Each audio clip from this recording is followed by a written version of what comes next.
Astrology simplified में आपका स्वागत है। आज हम चर्चा कर रहे हैं विदेश यात्रा की। विदेश यात्रा के बारे में हम चर्चा कर रहे हैं।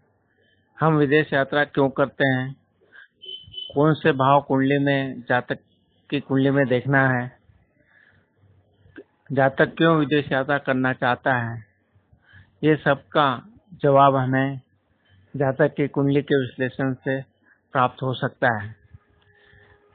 जब जातक की कुंडली में विदेश यात्रा का हमारे से प्रश्न करता है और वो जानने की कोशिश करता है, तो इसके लिए हमें कुंडली का तीसरा भाव जो छोटी यात्राओं का है, नौवां भाव जो बड़ी यात्राओं का है और 12th हाउस जो वहाँ रहने का है, इन तीनों भावों और इनके स्वामियों को कुंडली में देखना होता है।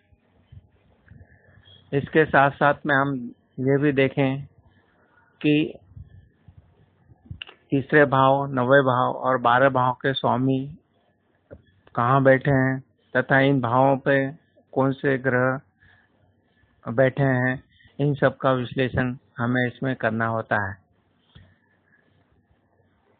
तीसरे हाउस को इसलिए हम कंसीडर करते हैं कि ये चौथे भाव से का 12वां भाव है। चौथा भाव हमारा रहने का है और तीसरा वहां से उसका जाने के लिए है, इसलिए 3rd और 4th हाउस को देखा जाता है।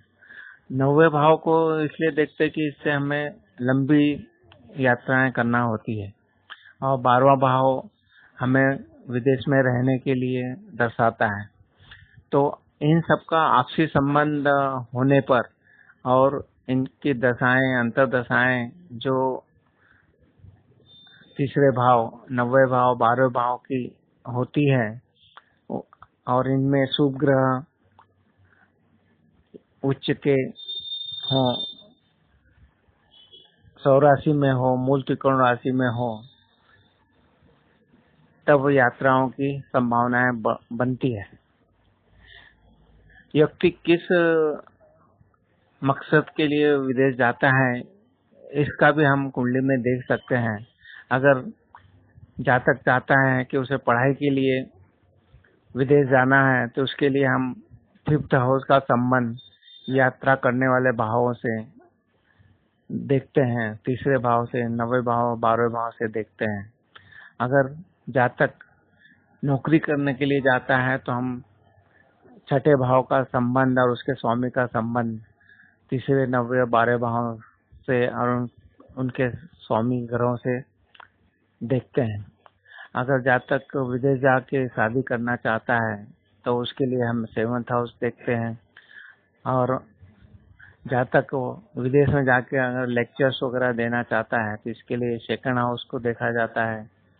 इस तरह से कुंडली में जैसे जातक का जिस पर्पस के लिए जाना चाहता है उसको देखते हुए उसके साथ साथ में तीसरे, 9वें और 12वें भाव की स्थिति बलवान होने पर, उनके भावों के स्वामी की स्थिति बलवान होने पर, केंद्र और त्रिकोण में होने पर तथा इनकी दशाएं, अंतर दशाएं जब चलती है तब जातक विदेश में जाने की संभावनाएं प्रबल हो जाती है। इस तरह से हम कुंडली का विश्लेषण करके जातक के प्रश्नों के उत्तर दे सकते हैं। इसमें राहु केतु का भी बहुत सहयोग रहता है। अगर राहु 12वें भाव में, 9वां भाव या 3rd भाव में हो तब भी विदेश जाने के योग बनते हैं। 4th और 12th भाव में भी राहु या केतु हो तब भी विदेश जाने के योग बनते हैं। इसलिए 12वें भाव का स्वामी उच्च का, सौराशि का हो, शुभ ग्रह के साथ हो तब विदेश जाने के योग बनते हैं। इस तरह से एक दूसरे भावों के राशि परिवर्तन होने पर विदेश जाने के योग बनते हैं।